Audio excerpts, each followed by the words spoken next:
Bonne année à tous, nous sommes en 2024, c'est la 46e édition du Dakar. Dans ce programme, les moments les plus intenses, les plus étonnants, les plus difficiles et les plus joyeux, 2 semaines de désert en Arabie Saoudite, 2 semaines de poussière qui resteront incrustées dans l'histoire du Dakar.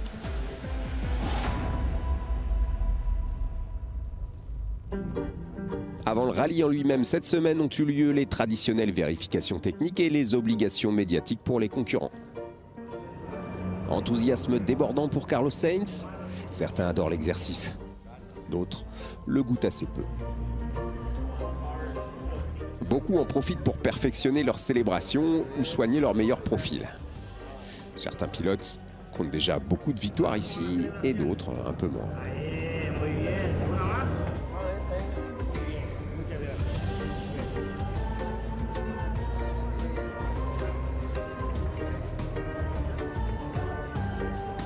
Certains ont déjà gagné le Dakar, et plus d'une fois. D'autres l'ont beaucoup désiré, mais attendent toujours. Et puis il y a les nouveaux visages, les nouvelles équipes, les nouvelles combinaisons. En résumé, tout le monde est prêt.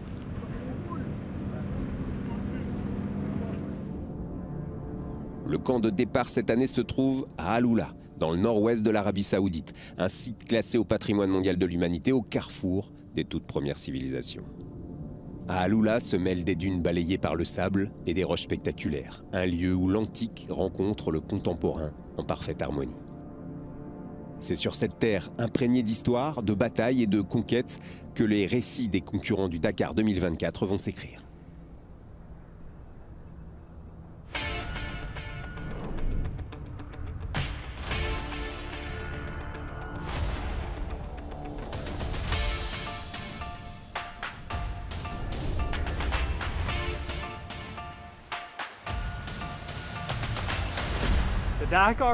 Le Dakar est pour moi l'aventure la plus ultime que l'on puisse vivre.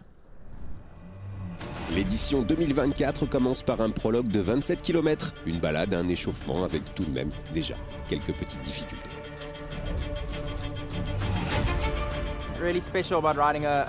C'est vraiment quelque chose de spécial, la conduite d'une moto dans le désert.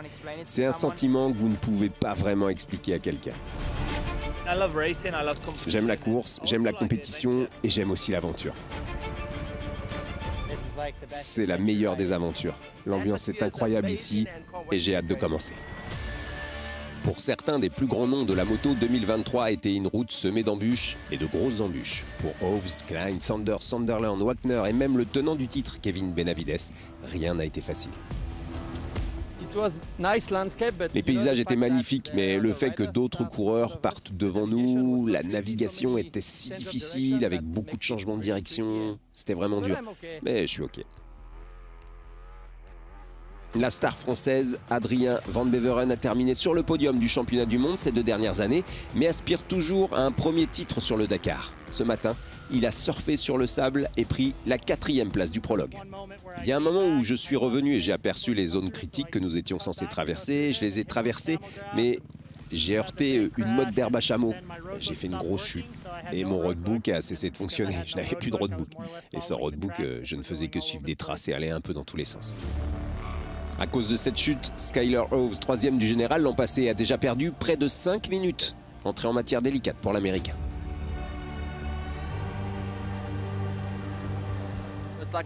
Cela ressemblait à une piste de motocross de 27 km, avec des traces qui allaient bien, d'autres moins. Ouais, je me suis amusé et ça m'a plu. C'était beau et sablonneux, exactement ce que j'aime au Botswana. Tout le Botswana, comme son pilote fétiche, devait avoir le sourire aujourd'hui après cette 3e place.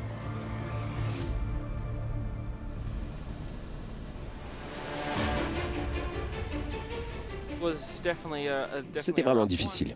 Il y avait beaucoup de trafic devant, le sable était vraiment mou, beaucoup d'herbe à chameau. C'était vraiment difficile. Pour mon fémur aussi, ce n'était pas très bon.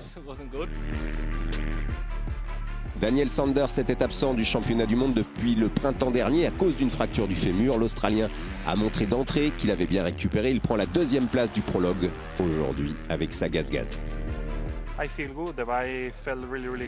Je me sentais bien, je me sentais vraiment très bien. C'était plus difficile que prévu pour un prologue, mais c'est le Dakar, le plus grand événement de l'année, donc je suis content et concentré.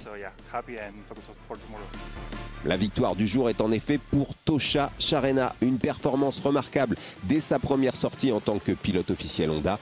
Après sa superbe année 2023, l'Espagnol est à surveiller de près. Tosha Charena l'emporte avec 12 secondes d'avance sur Daniel Sanders. Le vainqueur 2023, Kevin Benavides et sa KTM ont pris la 9e place à 56 secondes. Les coureurs de la catégorie Original by Motul ont des numéros rouges et aucune équipe d'assistance. Ils courent dans les mêmes conditions que les pionniers dans le véritable esprit du Dakar. L'Autrichien Tobias Epster sur KTM s'est imposé aujourd'hui. En quad, catégorie dans laquelle seuls 10 pilotes ont pris le départ, l'Argentin Francisco Moreno a remporté ce prologue dans un décor époustouflant.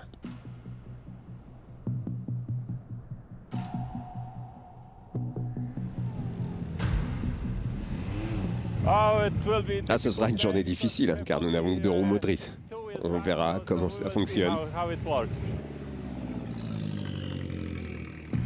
Des problèmes éventuels de motricité que n'auront probablement pas aujourd'hui. On n'a pas encore décidé si nous allons attaquer pour être dans les 10 premiers et choisir notre position, ou s'il est plus sûr d'être derrière. Le quintuple vainqueur Nasser Al-Attiyah est à nouveau le favori de la course, mais Sébastien Loeb rêve toujours d'une victoire finale. Finalement, nous avons décidé d'y aller, d'attaquer, et j'espère que le chrono sera bon. 3 fois deuxième en 7 participations, le Dakar est devenu son obsession. Avec son copilote Fabien Lurquin, Sébastien Loeb a pris la 3e place du jour.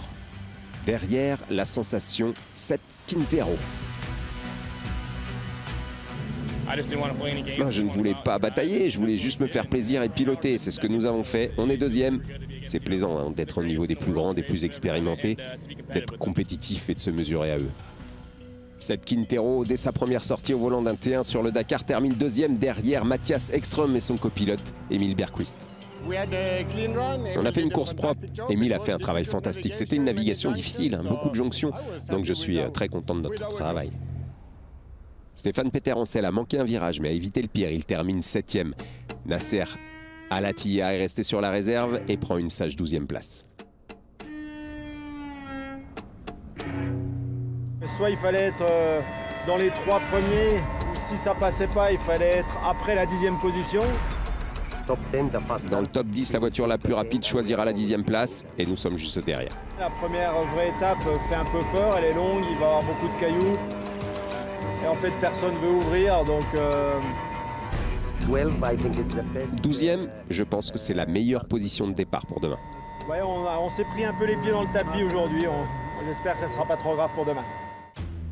Dans la catégorie Challenger, Eric Gogzal et Oriol Mena font des débuts irréprochables. Pour leur première en T3 sur le Dakar, ce prologue technique et sablonneux ne leur a pas posé de problème. Ils ajoutent une nouvelle victoire à leur palmarès. Le duo brésilien Gastaldi Zags a subi lui une crevaison, mais décidé d'aller ainsi jusqu'à l'arrivée.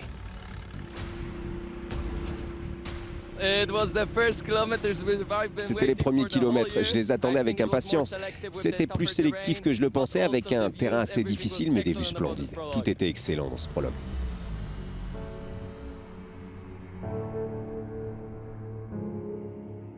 La catégorie T4 a vu Xavier de Soultret remporter sa 2e étape du Dakar, sa première sur 4 roues, 5 ans après celle conquise à moto. Le Français s'est imposé avec 15 secondes d'avance sur le duo portugais Ferreira Palmeiro. Enfin, chez les camions, le tenant du titre a tout de suite montré qu'il était là pour le conserver. Le néerlandais Janus van Kasteren gagne le prologue au volant de son Iveco. Il devance de 16 secondes le Praga du Tchèque Aleix Lopres. Les Mačić et Van den Brik sont eux aussi déjà aux avant-postes. C'est assez ouvert, je dirais. Je m'applique toujours à ce que tous les ingrédients du rallye soient là, que ce soit de la navigation, l'endurance, la vitesse. On a réussi, je crois, à avoir un bon mélange. Donc voilà, et maintenant, à eux de jouer. Rendez-vous demain pour la première étape et une spéciale de 414 km, annoncée très difficile.